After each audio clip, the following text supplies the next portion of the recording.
Yep, I'm live on my channel, so. All right, just waiting for mine to pick it up. No problem.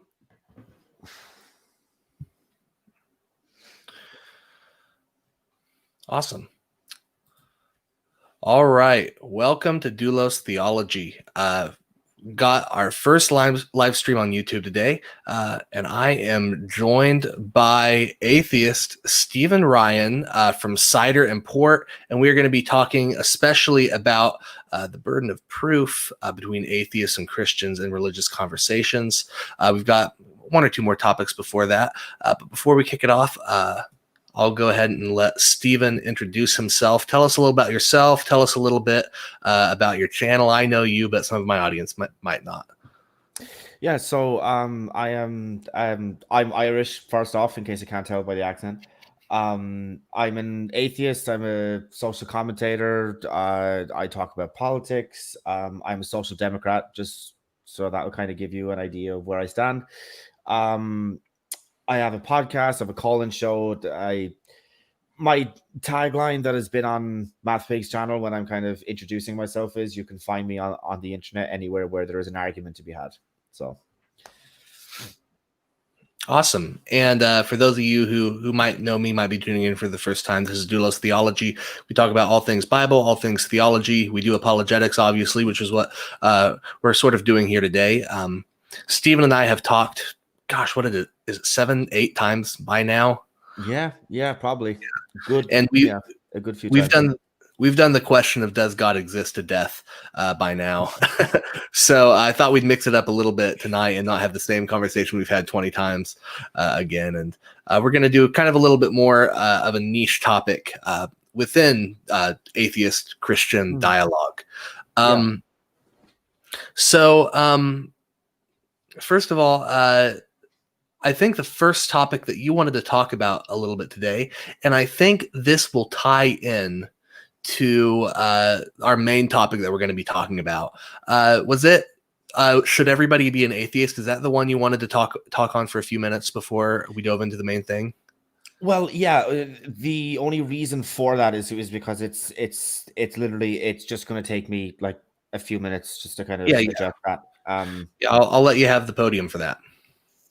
Yeah, so basically, like, should everybody be an atheist? Like, I think that everybody should follow reason and follow evidence wherever it leads them to. The one thing that is kind of the most important not to do is to lead the evidence toward your preferred conclusion. I'm not asking anybody to follow me apart from on Twitter and on YouTube. I don't think that, like, I have all of the right answers. I've been wrong before. I will be wrong again. I just think that, like, reason, a healthy dose of skepticism, and generally just following the evidence where it leads, and not to be biased about it, and not to be open to change, because everybody has been wrong. I've been wrong. Doulos has been wrong about something. Everybody in the audience has been wrong about something, and you don't. And the point about that is that we don't know. Nobody lives their life thinking that they're wrong. Everybody lives their life thinking that they're right. But if a time comes where you need to reevaluate something that you have long decided was right, where you need to change your opinion on that, then you have to be open to that, I think. So should everybody be an atheist? If that's where reason, logic, and evidence leads you to, then yes. But that's just me. And just a clarifying point, I've never been wrong. I don't know who told you that I have been. It's vicious slander. But no, yeah, you're right. Everybody's been wrong. Everybody thinks that they're right. I think you're correct about that. And if you do want to follow Stephen on Twitter or YouTube, we have his YouTube channel linked down below in the description. I'm sure you can follow that to get to any other social media accounts. Is that right? It's all there. It's all there, yeah. So the main topic of conversation tonight, and I think that we are going to strongly disagree on this point, is the question of the burden of proof in religious conversation. Mhm. And do atheists have the burden of proof? Do Christians have the burden of proof? Do both have the burden of proof? Since you just talked, I'll go ahead and give my short opening statement on this. Sure. I don't even know if I'll go 30 seconds on this. Yeah. I think that both parties in any religious conversation hold the burden of proof. Now, I understand that atheism, as you define it, as you understand yourself to be, would be along the lines of lack belief in a God and therefore not making a claim. Am I correct in saying that? Mhm. Yeah. Yeah. And so, in that position, in and of itself, I agree that there's no claim being made. However, in the conversation of asking for evidence in order to lead to a conclusion, I think that if you parse those words out and if you parse out what's actually being said, there are some inherent worldview ideologies underlying that, and also some inherent worldview claims underlying that. And therefore, before either party can move forward helpfully with the debate, there are some things that need to be proven both by the Christian and by the atheist, and we'll get into what I think those are specifically as this conversation wears on. But what do you have to say to that, Stephen?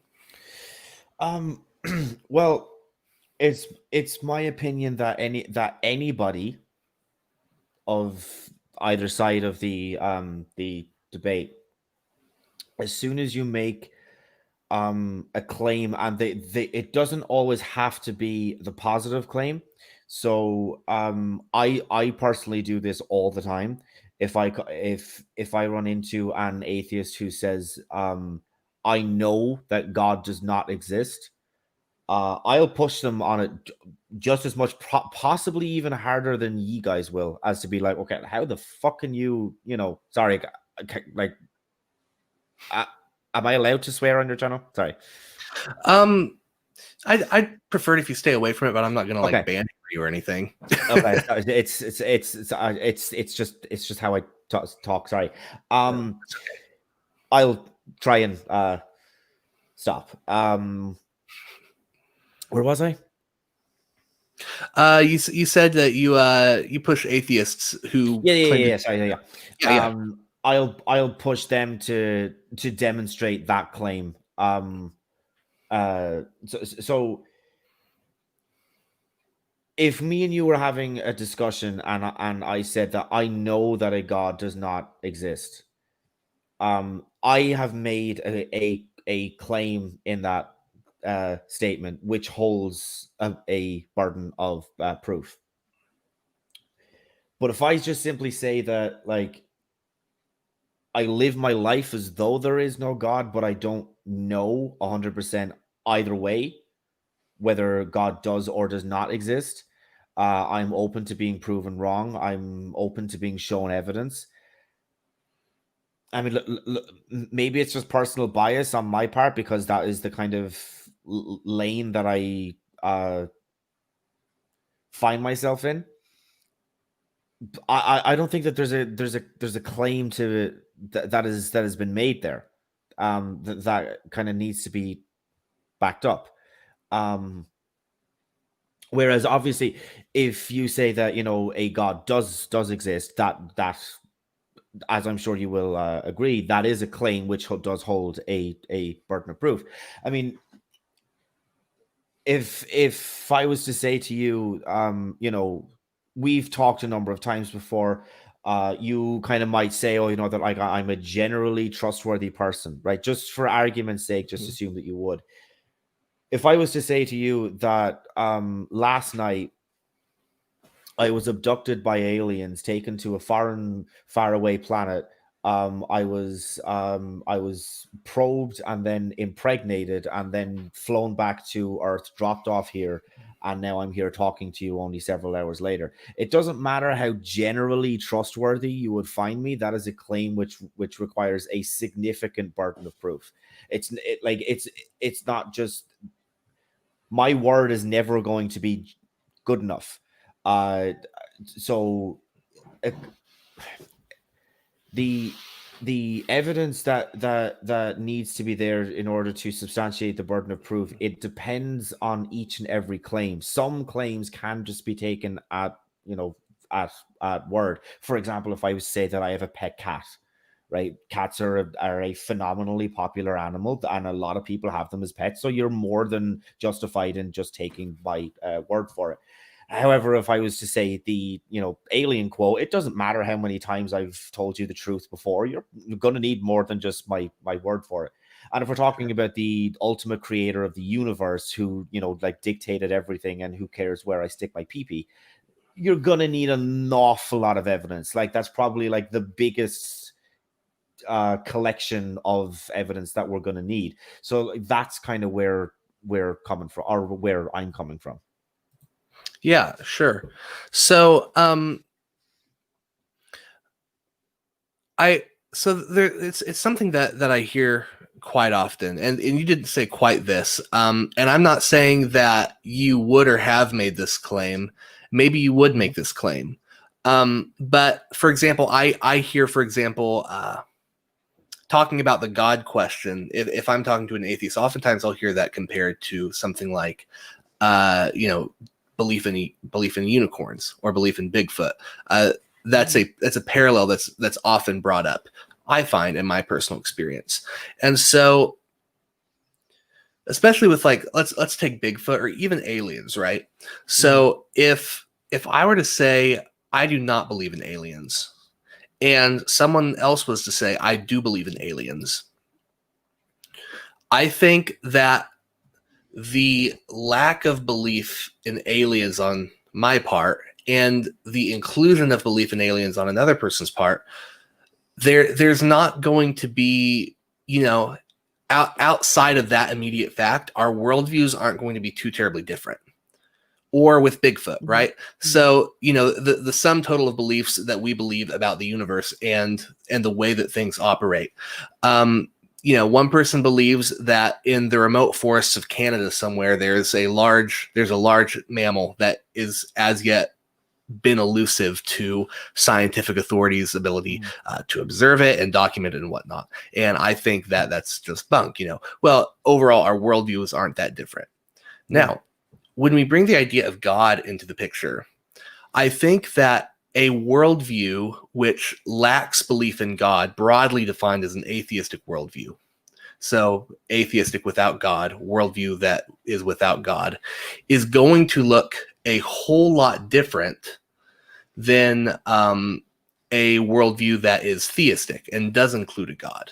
And so there's going to be a different metaphysic. There's going to be a different epistemology. There's going to be, a different way that we think about even the most fundamental and basic questions of life, right? So bring that more specifically into a Christian worldview.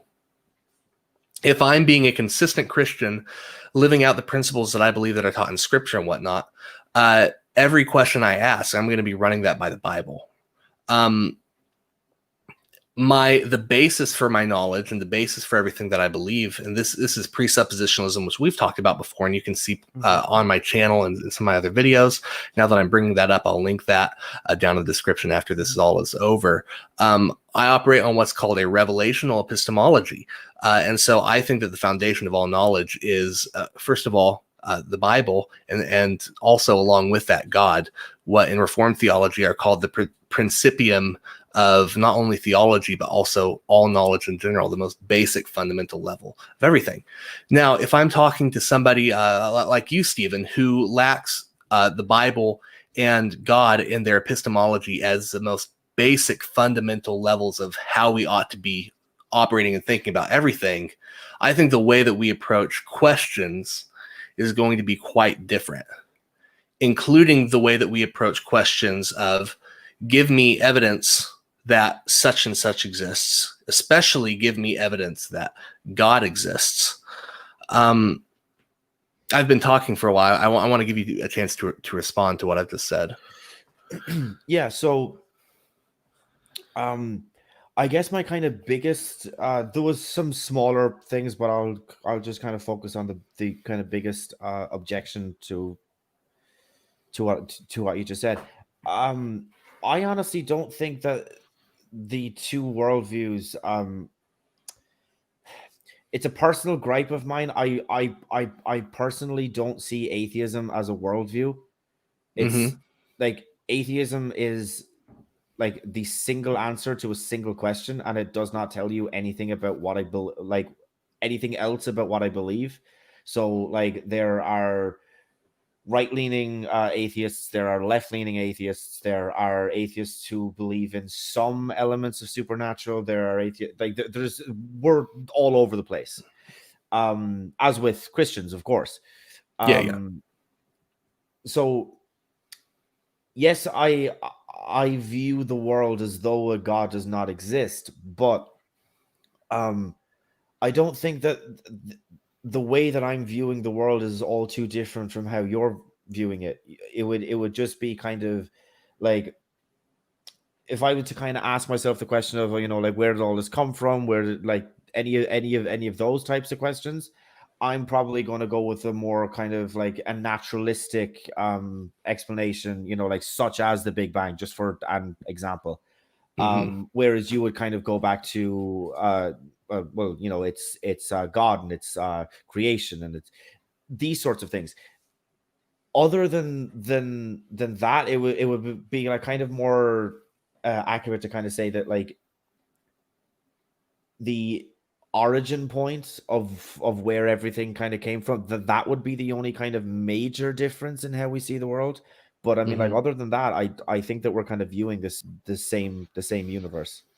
Yeah. So, uh, in my opinion, I think that is a little bit of a conflation between practically how we operate, which I would agree is not all that different, because we have to live in the same world and play by the same rules of the same world, and less talking about worldviews, which would be the sum total of beliefs that somebody holds about the world. And um, I personally don't think all Christians are consistent in this. This is certainly at the seminary where I'm learning theology right now. This is something we stress quite a bit. This is something in the broader Reformed tradition of theology, which is the brand of theology I hold, going back to Herman Bavinck, Abraham Kuyper, Francis Turretin, John Calvin, people of that sort. I don't know if those names mean much to you. Some of But what we would say is that if we're even if I'm talking about this microphone in front of me, this computer monitor I'm looking at, or you, the person who I'm sitting down with having this conversation, if in my core beliefs about those things, if I am not, maybe not consciously all the time, but in the framework of how I'm thinking, if I'm not orienting those things towards the ultimate order of existence and simultaneously the most foundational order of existence, I'm being extremely inconsistent with my worldview. And so the most basic questions I ask about anything when I get down, not on I go and get a drink of water, or, what should I put in this box on my tax forms, but when I'm thinking on worldview meta level things, I'm asking how something relates to God broadly. And only once I've answered that question, because God is the creator, God is the one who is sovereign over all things, he's the one that gives everything meaning. If I'm not asking that question first, then I'm walking out of step with my most foundational beliefs, my worldview. Then I've actually taken I'm being extremely inconsistent with what I believe. I need to be asking the question first, what is this thing in relation to God? And once I've answered that question, then I can move a little bit further down the path. So I would agree with you on practical level things. We don't operate all that differently because we have to operate in the same world and we have to play by the same rules. But on a foundational level, when we're thinking on the meta level, since I'm doing that, and I feel safe in assuming you're not, I think our worldviews are fundamentally going to look different. And that, for example, comes across in epistemology, which is where I want to eventually move to in this conversation. When I think about evidence, I think about it in relation to the God who gives meaning to evidence in the first place. And when you're thinking about evidence, I'm not going to make any statement for you other than you're not thinking about it in that way. And so even in the question, how can you prove to me that God exists? There's already a disjointing, things aren't meeting head on. And I think that's a problem that we can't ignore when we're having these conversations.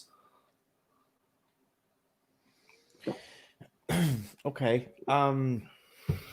Do you have any examples to kind of filter into some of the things that you had said that I'm trying to think of an exact phrasing that you use and it's kind of escaping me. But just to kind of filter in some examples just so I can kind of fully understand kind of like what you're saying. Yeah. So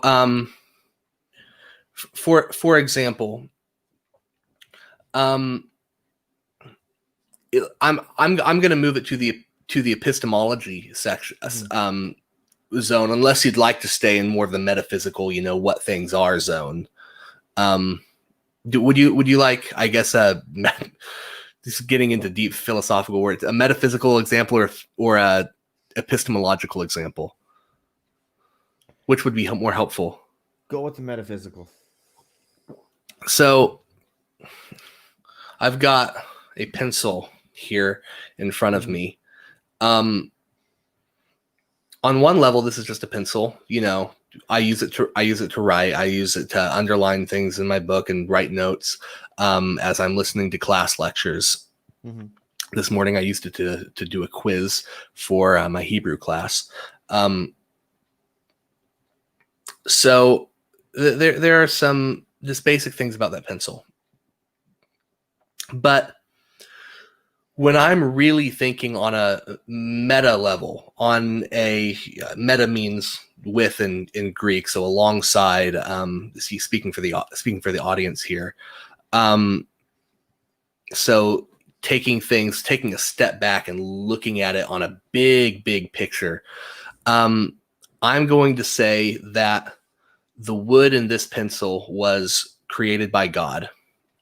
The person who made this pencil was created in God's image and given the ability to do things like make pencils and think up ideas about pencils solely because they're made in the image of God. God, in his sovereignty, decreed before the foundations of the world that this pencil would be created, that it would find itself in a pencil pack in Walmart down the street from where I live, and it would find its way onto my desk one day. And because of where this particular pencil ended up, if it had ended up anywhere else, it wouldn't have been in accordance with God's plan. But because it is in accordance with God's plan, it's contributing in however small a way, in a way imperceptible to me, but perceptible to the all-knowing God.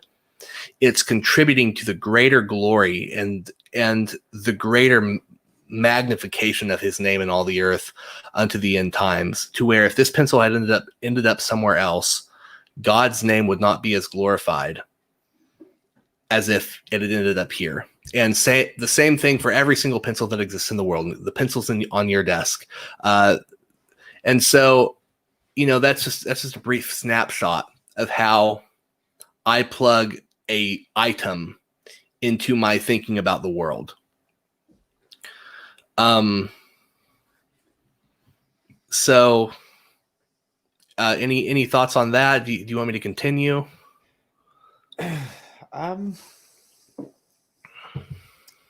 not ones that you'll be particularly happy about, shall I say? Yeah, Um, I I mean, understand. I've seen your social media accounts. You think that's stupid. That's okay. That's why you're on the show and yeah, not somebody I agree with. I mean, yeah, because I mean, like, it's just a pencil. Like it, I don't see how that kind of like how it being predetermined by God that it has to end up on your desk and that it's not going to end up on anybody else's desk. Like, I don't really think that that kind of like means anything. It's just a pencil. And I understand why you're saying that. Um, but I think that just goes to prove the point in a sense, doesn't it?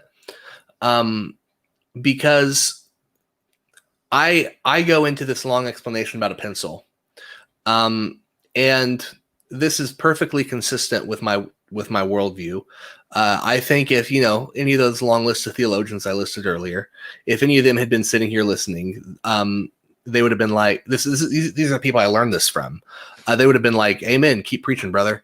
Except probably none of them would have spoken in that in that cadence. These are old Dutch guys, but however, from your worldview, you think it's absolute malarkey.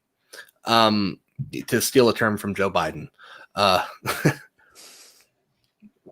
and so even on when I plug something into my worldview, when I parse out my beliefs on even something so basic as a pencil, um, there is a lack of meeting of minds in a sense. And so on a practical level, you and I can use this pencil in the same way. On a meta level, I don't think that's possible. And when we're talking about, whether or not God exists or any other conversation within the sphere of religion, if we're not addressing those meta questions, I think from the very beginning, we're both going to be going in completely different directions from the very start because we have different presuppositions about all of it. I mean, yeah, that is true, but I still just don't really kind of like understand like where, and it's not just like you either. It's where anybody would be kind of coming from, saying that like a a, a pencil is somehow like a fulfillment of God's plan, and that like it was always meant to be that way. Because I mean, like if like that's kind of what you're saying, if it's part of God's plan and it was always meant to be that way and it was always going to happen that way, like I don't know if you were kind of planning on bringing this up or whether it's kind of like a little bit of like a side topic now, but I mean, like I don't really understand how you can simultaneously hold that view and also, I presume, accept that free will exists. Yeah, that is a big topic, and it's a side topic. I can talk about that all day, but that might get us a little bit offshore. Okay. Um, it's up to it's up to you. I mean, this conversation can move and evolve if we want it to. Yeah, well, I don't know if you want to kind of give me like Yeah, this the Cliff Notes version. yeah, yeah, yeah, yeah. Yeah, so yeah, you're not gonna like this, and that's okay. Uh, we talk about this as if it's one of the grand mysteries of the faith. This is something that is called by J.I. Packer an antinomy. Anti, you know what that word means. Nomi comes from the Greek word nomos, which means law or principle. So two conflicting principles. We use that word to mean two things that are difficult to reconcile, but not impossible to reconcile. We have not reached a point yet in our theology philosophies where we can adequately make sense of it, but we can feel that there's something there. We just can't exactly say how they can both be simultaneously true. You might call that a contradiction. Um, I think it's in a different category than contradictions, but Calvin taught that and then Jonathan Edwards after him, and then all the big list of names, that people have free will insofar as they are never coerced to do anything. So what is it that I do? I always do what I most want to do. If I take a drink of water, it's because I want to take a drink of water. At the same time, God did decree before the foundations of the world that I would take a drink of water right now. But he's not sitting up there pointing at me, I am forcing you to take a drink of water right now. And then all of a sudden my hand moves and I'm trying to stop myself and I can't stop myself. And that's not how it works. So there's simultaneously a decree and us working out that decree according to our own free wills. And how exactly those both meet in the middle, only God knows. Okay. I mean, you think that's a contradiction? I mean, yeah, because like, it's just like, I don't know. It just kind of seems like either God kind of like prescribed it to be this way and that it was always going to turn out this way, or you have the kind of option of so if it was part of God's plan that I was going to be on this side of the where am I, on this side of the screen rather than on this side of the screen, yeah, and obviously it's turned out that way, but then but like if that was always meant to happen, it would be kind of like in the realm of possibility, if you did have free will, that you could have switched how we're orientated in the video. But like if something is always meant to turn out the way that it is in God's plan, well, then it's always going to turn out that way. It's always going to be that way. It is. But then how could, but if you combine that with a being or a deity that is supposed to have all knowledge of past, present, and future, then how can you possibly, then like I don't understand how you can maintain the idea that you have free will, because free will might, as I kind of said, might be going against what God's like plan is. So I mean, do you have free will, and is God just constantly changing it for all of the 7.8 billion people that are on the planet every time they do something that is against his plan? Or like, so we're running into different definitions of free will, and the Reformed Theology definition of free will, and you'll find Christians who define it completely differently than me, and will probably define it closer to how you're defining it. Our definition of free will is only insofar as it is not coerced. So we're not forced to do something like that we don't want to do. So we're never going to hit the point to where God is using magical forces to make me do something and I'm actively trying to resist it and not able to resist it. We're always doing what we want to do, but it's not free in the sense that, once again, on a meta level, I actually could have, put it on one side or the other. And so it's a very qualified definition of free will. Whereas I would assume the way you're using it, it actually could have been put, like unless it actually could have been put on the other side of the table, then it's not free will. Or that was a mess, but you know what I'm trying to say. Yeah.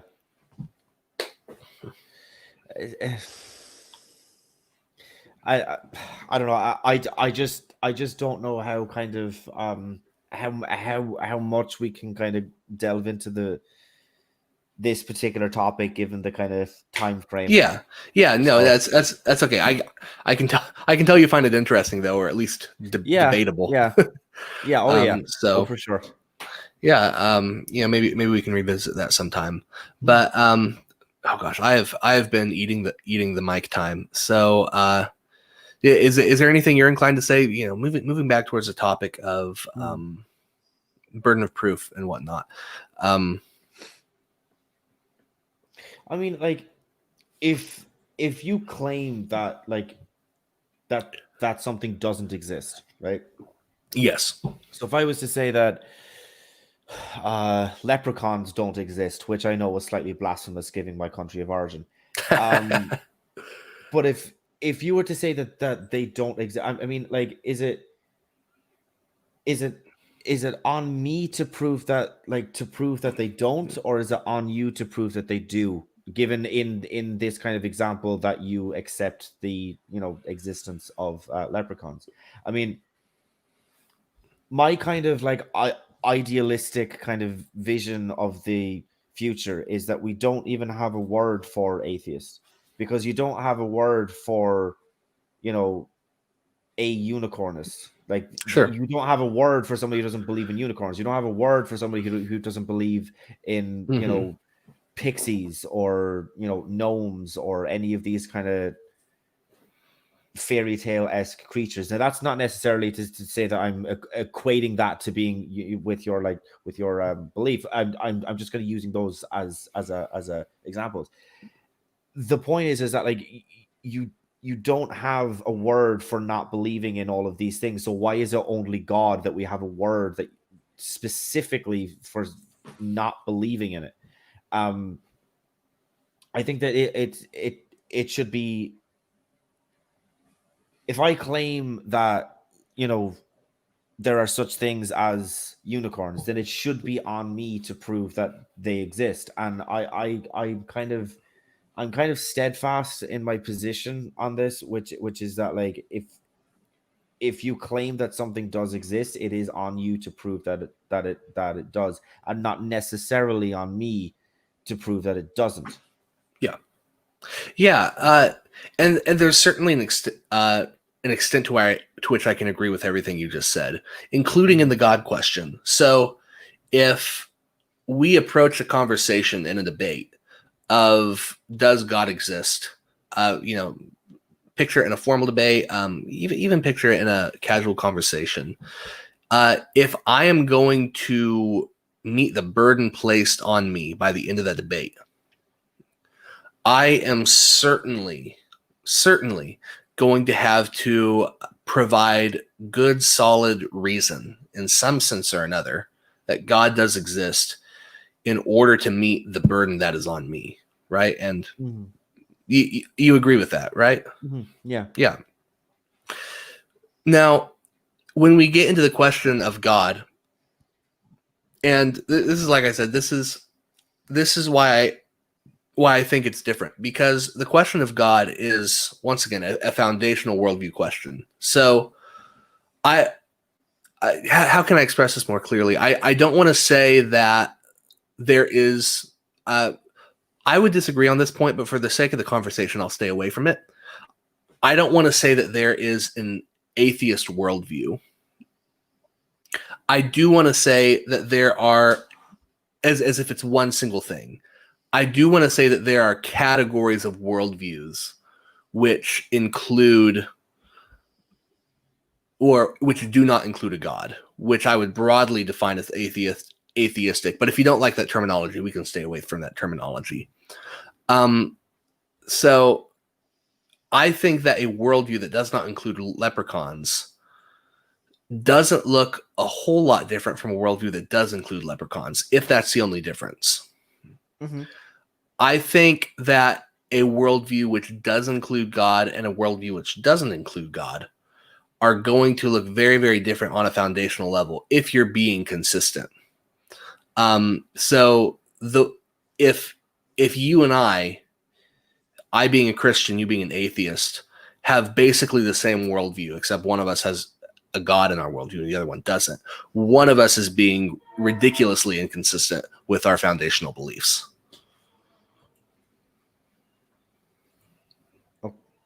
Okay. And so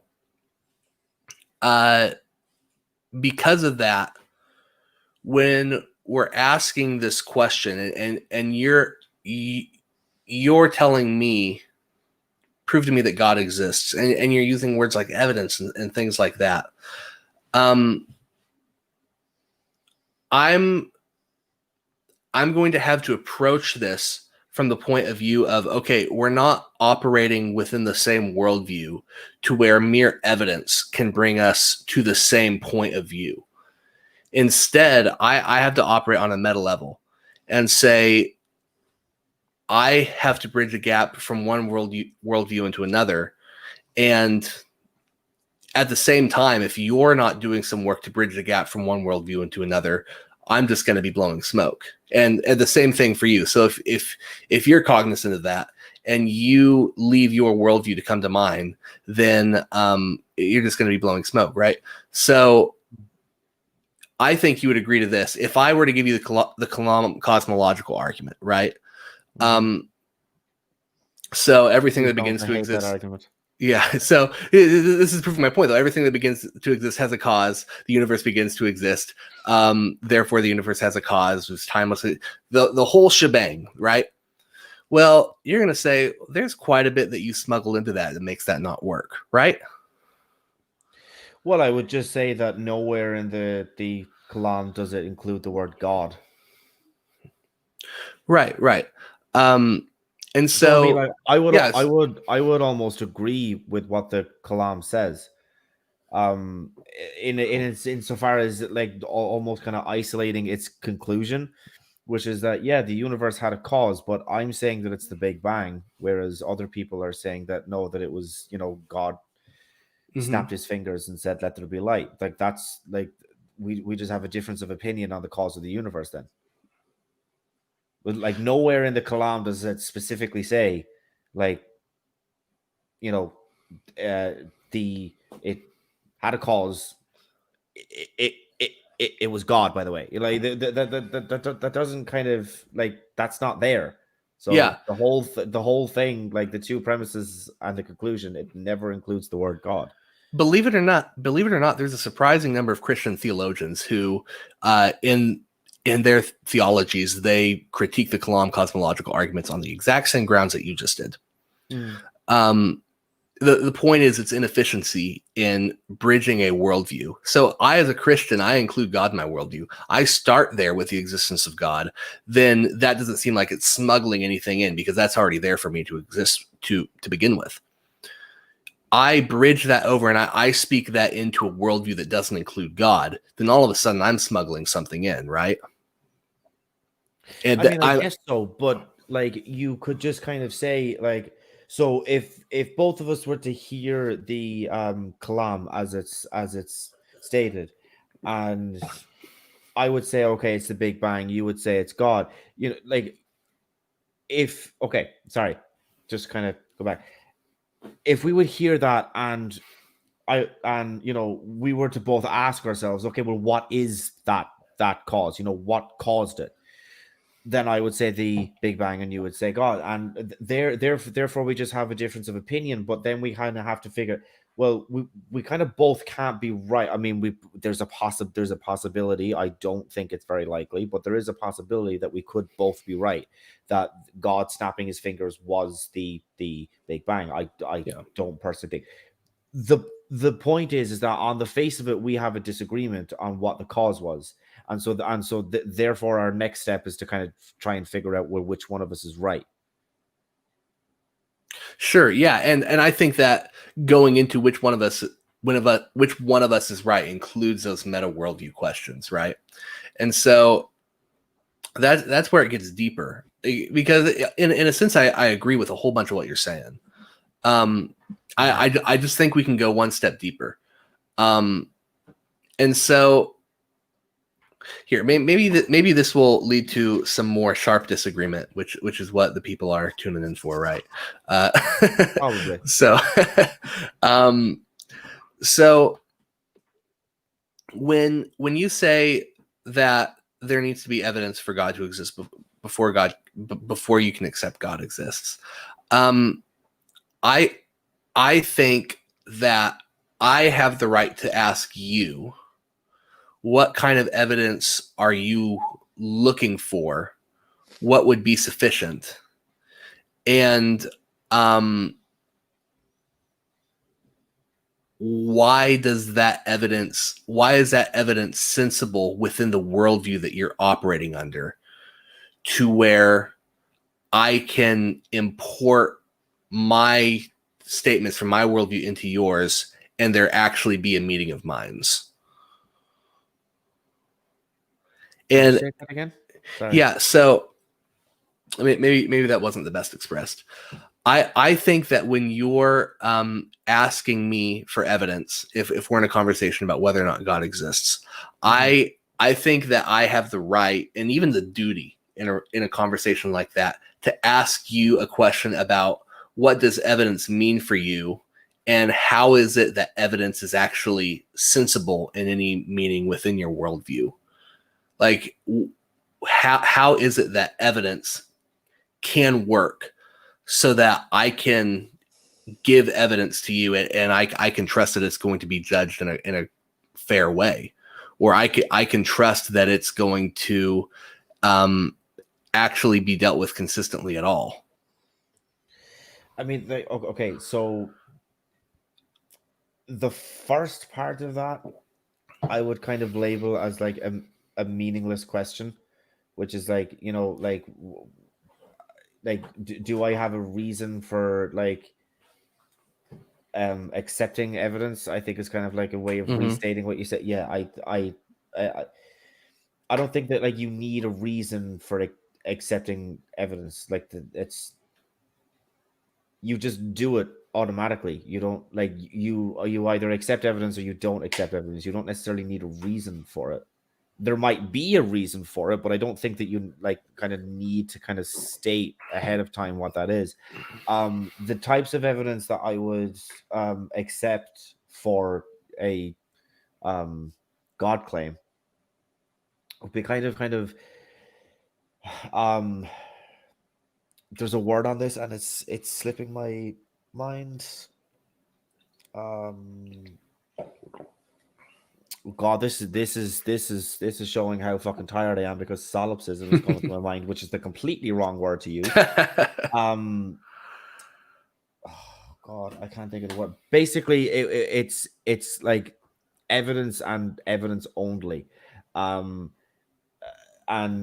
it's stuff that like I don't necessarily have to like verify myself. Although if that is like an option, then obviously that's kind of like better. Like I don't necessarily need God to kind of open the clouds and kind of stick his face through and say like I'm here. I don't need God to obviously that would be like amazing evidence, and that would probably convince it, but I think that like if you could kind of get to like the step below that, just for example, right? Something that I accept in science is evolution, right? And there's like different kind of like parts to it. There's the fossil record, there's the DNA, there's all of this sort of thing, and like this is the stuff considering that you have the right stuff that you can verify for yourself. And that's the kind of thing that I'm kind of looking for, I guess, is like something that you have that points that is used as evidence for your God claim that I can independently like view and kind of take a look at myself. Sure. Yeah, that makes sense. So here's the real rub of it. I and a lot of other Empiricism. Christians. I'm so sorry to interrupt you. That's Empiricism. The word I was trying to there you think go. of. Oh God, it took me literally until this exact moment. So sorry. That's okay. Just doing a little bit of a pulling at Internet Explorer. Yeah. There. That's okay. Empiricism. There we go. So the rub of it is, and this is where you and I. This is where we've gotten to in all of our debates in the past, and where things have gotten most heated. When they have gotten heated, they haven't always gotten heated. No, but always. yeah. So I don't think that when you're talking about evidence that way, I don't think that your worldview can provide a framework for evaluating that evidence. In other words, I think that the atheistic worldview can only account for chaos, randomness, and disorder, even on the level of the laws of logic. And so when you're talking about examining and looking at evidence, um, I think that your ability to even judge evidence, while you may have that ability, is fundamentally inconsistent with the worldview that you're claiming to hold by claiming that it does not include a God. And so I think that I have a right to say to you, if you're asking me to prove to you that God exists, fine, but let me ask you first, why is it that evidence can be meaningful in your worldview? Here's why I think it's not meaningful within your worldview.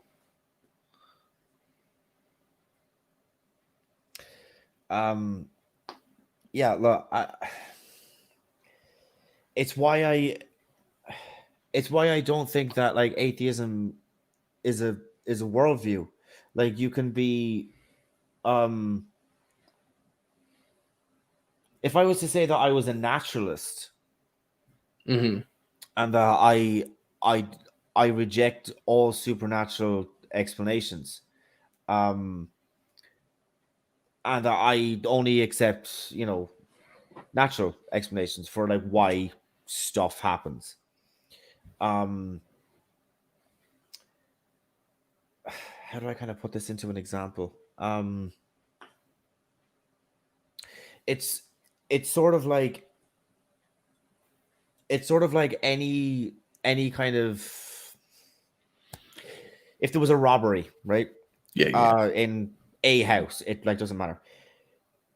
If there was a robbery in some house and for some reason the police make a grave oversight and ask me for their help, and they show me all of the evidence that they have gathered that kind of points to it being this guy, right? Like doesn't these sorts of details I don't really kind of think like matter. The point is you're kind of asking me how in my worldview is the evidence that they are giving me that points to this guy doing the burglary, like how does that, like how can I rationalize that evidence, like how can that evidence be meaningful to me? And I just don't, see why you need a god in order to like rational, like, or in order to rationalize that evidence, or to understand it. I mean, like either the evidence points to this guy did it or it doesn't. I don't really kind of see the need to um tack God onto that. Sure, I understand you don't. That's not the point of the debate, but so that you can see where I'm coming from on that. So I would plug the category of evidence, just like I did with this pencil, as being ultimately meaningful within the context of the Christian God. And so why can evidence lead us to positions? One, because we're created in the image of God, who is irrational over everything in the universe. He's the one that gives it order. He's the one that gives it meaning. I'm not convinced that without a God, it is possible to assign order and meaning to the universe and remain consistent in doing so. You can posit it, but you can't account for it. And number three, because there is order and existence in the universe caused by the Christian God, we can expect the future to behave like the past. And so because there is a uniformity to nature in that way, we can examine evidence, trust that the way the universe works will continue to work like it has in the past. And so we can take that evidence, make predictions off of it, and come to knowledge based on that evidence. And so I would say that that a worldview which doesn't include a God necessarily doesn't include any of those things. And those being necessary preconditions for meaningfully dealing with evidence, I think that in a conversation, when the Christian brings those things up, and I can even grant the first step in the conversation, the burden is on the Christian to say something. I think, if we're talking about a situation where, you say, you're a Christian. Yeah, I'm an atheist. And the Christian says, I think you should be a Christian too. The atheist says, well, I'm not going to do that until you prove God to me. I'm not saying that the Christian should then therefore say to that, well, you can't prove that God doesn't exist. And then it just turns into a grudge match of, no, you prove it. No, you prove it. No, you prove it. The Christian kind of has the responsibility to speak first in that situation. But I think once the Christian has brought up the concerns that I've brought up, I don't think the conversation can helpfully move forward unless the atheist does some work towards a burden of proof in demonstrating a worldview capable of meeting the challenges that the Christian has brought before it.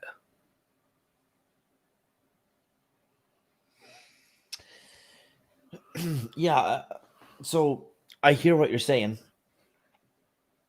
I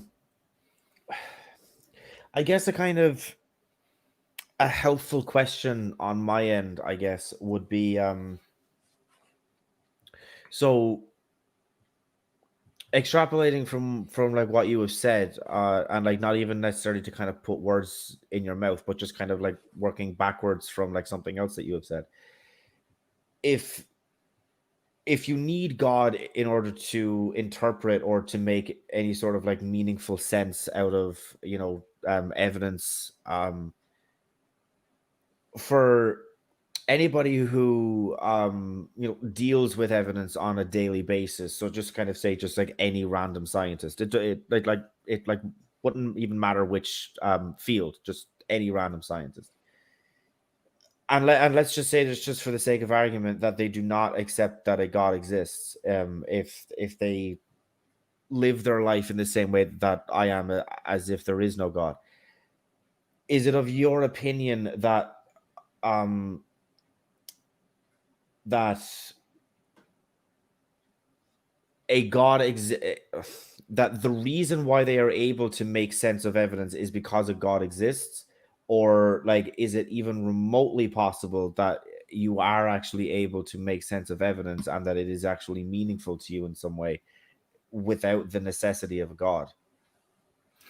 Or just as like a third option, sorry, is it that they are making sense of it, or that they are able to work with the evidence that they have, but that it's kind of more likely or very likely to kind of go to an incorrect outcome because they're like not able to make sense of it or whatever? Yeah, that gets into the question of practicality and meta once again. So I don't deny that on a practical level, atheists can operate, for example, within the framework of the scientific worldview, oftentimes much, much, much more effectively than the average Christian can. You look at people like Einstein, Dawkins, the very effective scientist, Stephen Hawking, all of these people.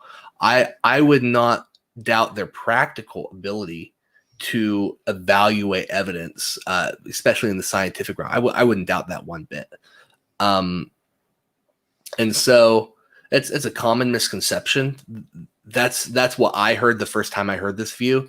It's just one of those views that, like my professor said when he was talking about it in class, you just kind of have to hear over and over again until it starts to click. It works that way for everyone. So a clarifying point is, what I'm not saying is that not having a God actually impedes your ability on a practical level to be a logical thinker. In some sense of the word. Rather, what I'm saying is that by not believing in a God, the fact that you are thinking logically can't be consistently accounted for under your worldview. If that makes any sense.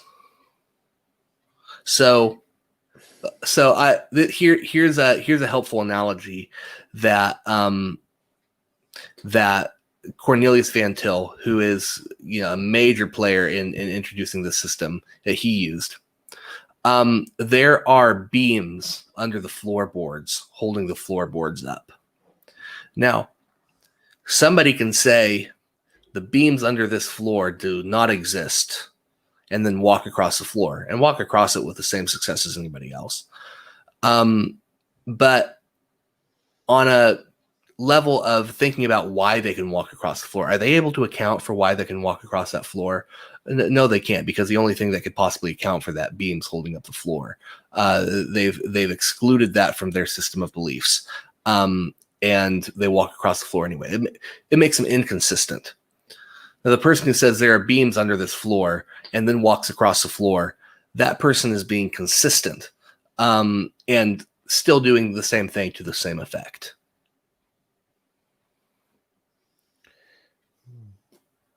Yeah, I'm hearing what you're saying.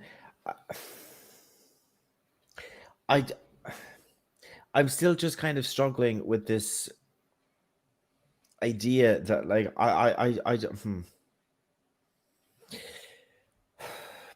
it's like, sorry, I'm kind of, I don't want That's to okay. think out loud because it's kind of like rambling. If somebody from like a different religion to yours was to say to you that, well, that was to like kind of say basically the same things as like you have said to me, or that you can't make sense of it, you can't interpret it in any sort of like a meaningful way without Krishna. I mean, like, where do you go in that instance? And like, how do you kind of prove that, like, no, that it's the Christian God that you need in order to to interpret evidence meaningfully? Yeah. So I've had that question before. I want to give the caveat.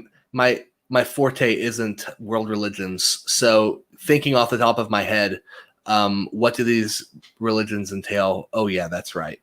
That's not my forte. However, I have dealt like specifically with Buddhism, Hinduism, not Buddhism, Buddhism. Gosh, I'm everywhere tonight. Hinduism before.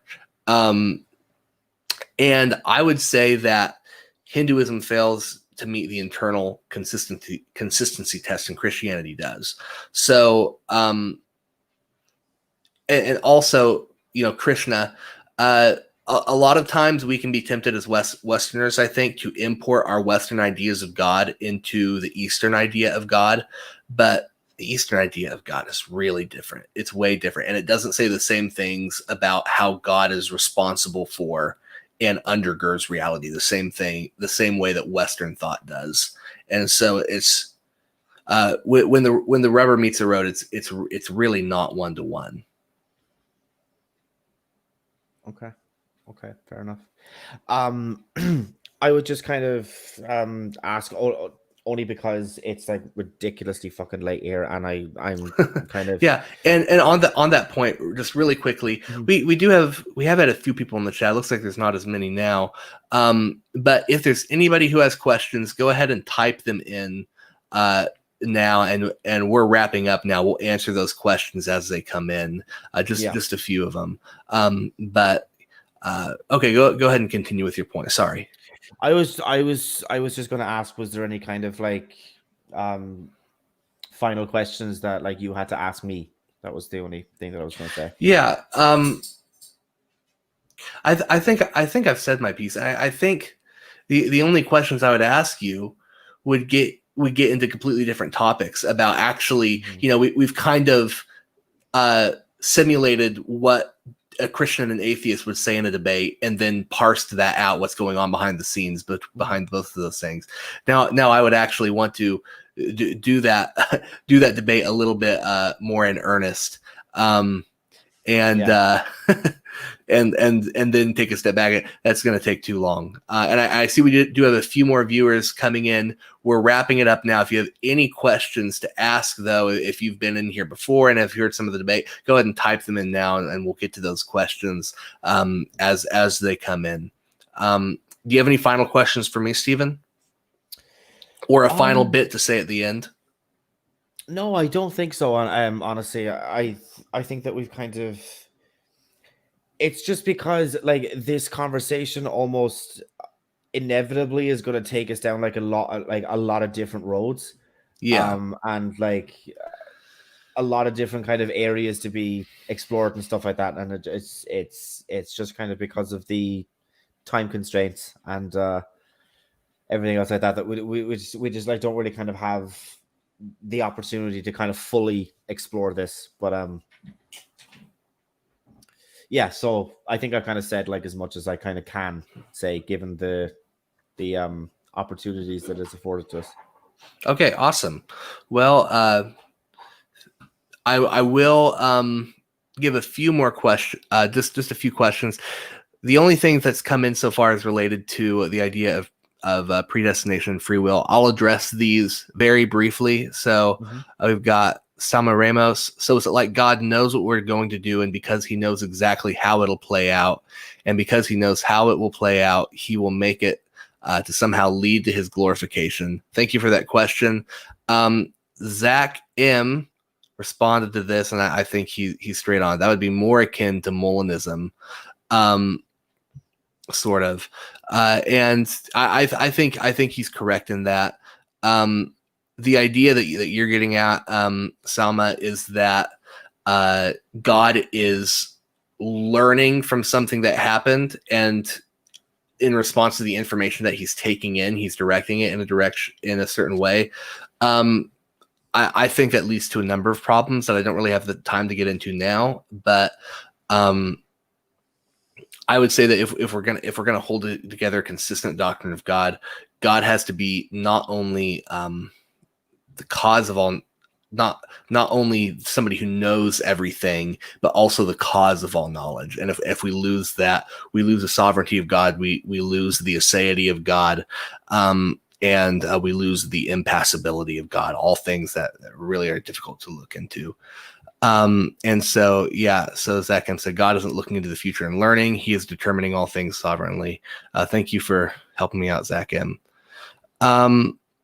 And so, the Black Doctor, this is actually my co-host on Doulos Theology, Jeremiah. Thanks for tuning in, Jeremiah. What would be the foundation of each of your worldviews? I've already given mine. That it's the God of the Bible, and Scripture alongside of that as the Word of God. So the principle of cognition and the principle of essence, God being of essence, Scripture being of cognition. That's the answer that's given by Reformed Theology. What's your answer to that, Stephen? I mean, I know I kind of like briefly mentioned it earlier, but I mean, I am a naturalist. I think that like we can only the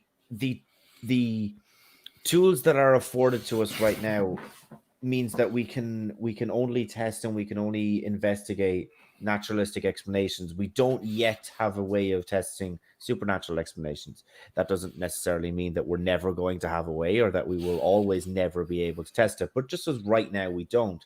And so that would mean to me that automatically you would be discounting any explanation that would lend itself to the supernatural because we don't have a way. It could be there's a possibility that a supernatural reason is the correct reason, but just because we have no way of verifying whether or not it is that we're like, if that is the actual answer or not, that we are forced to only deal with what we can actually test right now. Awesome. Thank you. Thank you, Jeremiah. And then we have one more coming in. Last chance to enter in a question to be answered before we end the stream. So do you both do research? And he corrected that typo to debates. So do you both do research and debates to learn or to prove yourselves right. No disrespect, but as humans, we naturally have bias. 100% agreed. We all naturally have bias. No view is 100% logically held. Every view is to a degree emotionally held.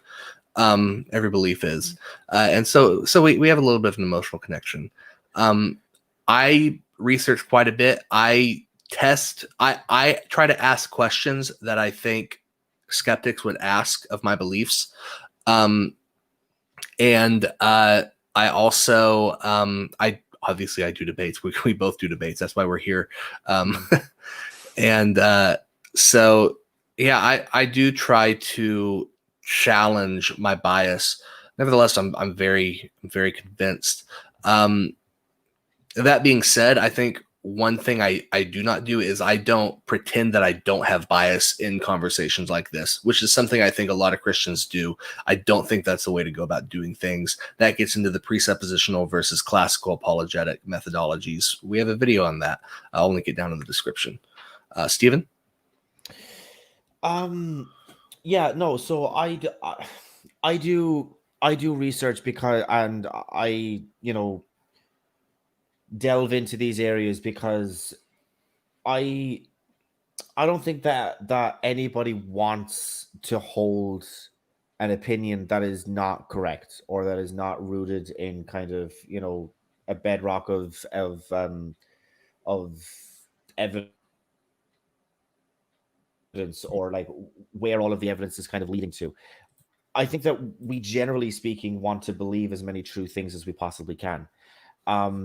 And so if I have an opinion on something that kind of that is a little bit biased, or that I is innate almost, I will try. So my method, every time that I come up with an opinion or a stance on basically anything, I will research immediately all of the arguments that are against what I believe. So just for example, if I was to say that I think that a same-sex couple should be able to adopt, right? That is actually a view of mine. I will immediately go out and I will look at all of the kind of research and all of the evidence that is against that, or that is against me, and see, does it hold up. And if it does, then and if it defeats my argument, then I'll change my mind. And if it doesn't, then I'll stick with the opinion that I have. That's my kind of method, and I do that with everything. That's just one example. Awesome. And then last one, and I think this is going to be the last one we take because I know it's pretty late for you. This is a little bit of pushback on your answer. I'm just going to let you answer this from Jeremiah. If we cannot test supernatural explanations, how can we make any theistic statements either in the positive or the negative? Any theistic statements? What that language is kind of confusing me a little bit. Jeremiah, if you're listening, can you type up a clarification comment on that? I mean, like, basically kind of saying, like, how can we kind of claim that, like, a deity exists? Is that kind of where he's coming from? Because I mean, like, if that is, then I mean, like, people claim that all different types of things exist. Like, the reason why, like, people are kind of attacking deity as being kind of like somewhat special, I mean, like, you could say that a unicorn is like a supernatural thing, right? That doesn't naturally occur. So if we were to find one of those, it would be pretty much against the natural or the norm or whatever. The point is that, like, as of right now, we don't have a way of testing whether or not unicorns do or could exist. So until you have a reason to believe that something could exist or could be true, the default position is to disbelieve. It's not to believe that it doesn't, it's just to not believe either one. is to kind of be like neutral on it. So if you kind of take that out and kind of factor in God, if you don't have a way of testing for God, if that does exist, then the default position is to not believe. Sure. And he did type a clarifying question on that. So like whether or not God exists. And I think the issue here is, if your standard of knowledge is scientifically testing things, and theistic statements, i.e., whether or not God exists. So I guess a theistic statement would be the proposition God exists, and you're saying we can't test that. That does lend itself towards a predisposition, which you did acknowledge. I guess my build on what he's saying, and I think this is what he's getting at, is that in epistemology founded upon the idea of testing, that automatically disincludes certain categories of knowledge, automatically excludes them. Our response to that shouldn't be, well, then we just by default have to say we can't know, but rather to ask the question, okay, is this a sufficient epistemology? Yeah. So if we cannot test supernatural explanations, how can we make any theistic statements? And he said that a theistic statement would be whether God does or does not exist, either in the positive or negative. I guess the kind of proper answer to that then would be that you can make the claim, but unless you can back it up with the but in a natural, so if you can't test them, sorry, I'm just trying to think out loud about this. That's okay. If you cannot test a supernatural explanation, like